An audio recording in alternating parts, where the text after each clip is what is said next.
So you made it through Thanksgiving dinner with that one annoying relative who still suffers from Trump derangement syndrome.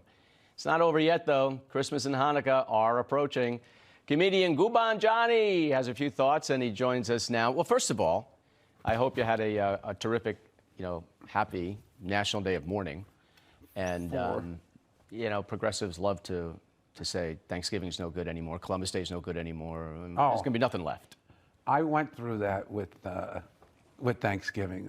I had a nephew come home from college, and apparently he drank the Kool-Aid, and he let me know that Thanksgiving is racist. And I'm like, I'm sorry, I don't see it. But if it makes you feel any better, turkey has white meat and dark meat, so hopefully you can feel comfortable with that. But which did you choose? I mean, was he watching what you put on your plate? No, Make sure. Some people take pleasure in destroying holidays. Yep. And I think every family has that. Years ago, it used to be the drunk uncle. You know what I mean? But we've progressed, and now it turned into political. And I'd tell you, several years ago, I was invited to a friend's house, and they had a different approach to Thanksgiving. His father got up and said, I want everybody to say what they're thankful for before we eat. And it was going fantastic. People saying, I was thankful for this meal. I'm thankful for my health. I'm thankful for this beautiful family. And then the fly in the ointment came. Some guy said, I'm thankful for President Trump. Boom. There goes the stuffing. People are like, what?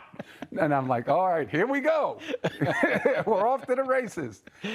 I don't know if you saw, Biden, he goes on the Today Show, calls in, and says we all need to come together, blah, blah, blah, blah.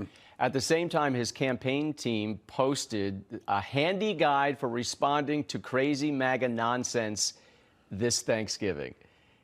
It's like... Well, here's something President Biden doesn't know. And just full disclosure, I'm a registered independent, and I'm not a big fan of the government per se. But I like to cherry pick my candidates. And Trump derangement syndrome is real. I mean, people have it. But what people don't understand, from traveling around the country doing stand-up for the past 4 years, there's such a thing as Biden derangement syndrome. Yeah.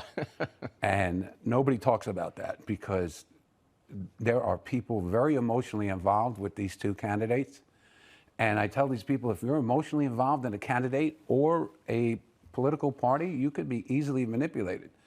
And depending on the kind of jokes you do and how you say it or whatever it is, people go off. How has comedy changed? I mean, are there any you're walking a topics tightrope that are taboo still? Well, it depends where you are. If I'm in Manhattan and I do, let's say, not me or any comedian, you do Trump jokes and you will be applauded. You go out to Long Island or you go out to New Jersey, they don't want to hear it. What about Ohio or Texas or? Ohio is a very interesting state. I was shocked at the amount of Italian Americans that are out there that were everywhere. I was like in shock, like every place we went. And I got to perform in Sandusky, Columbus, Cleveland, Youngstown, all over Ohio, Cincinnati. And Ohio is if I had to pick one state that was a snapshot of America, I would say it's Ohio. It's interesting because it used to be the bellwether state. As how Ohio went, the presidency went. Yeah. Ohio's completely gone red now.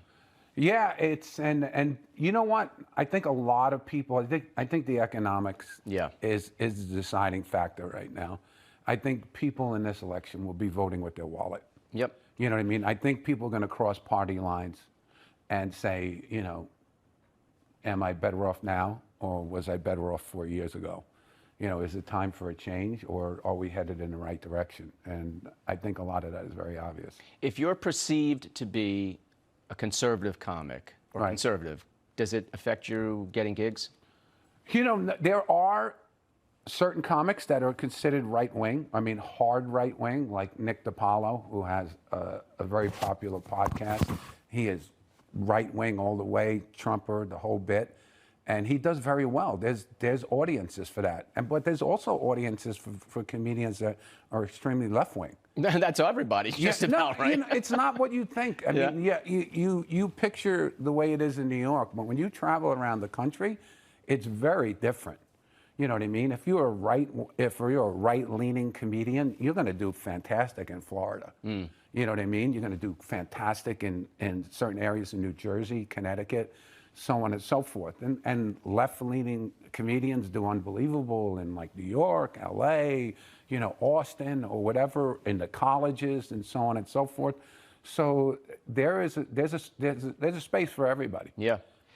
He's John Saliano, a.k.a. Goomba Johnny. It's good to have you with us. It's great to be here, and it's great to see you, and congratulations on all your success.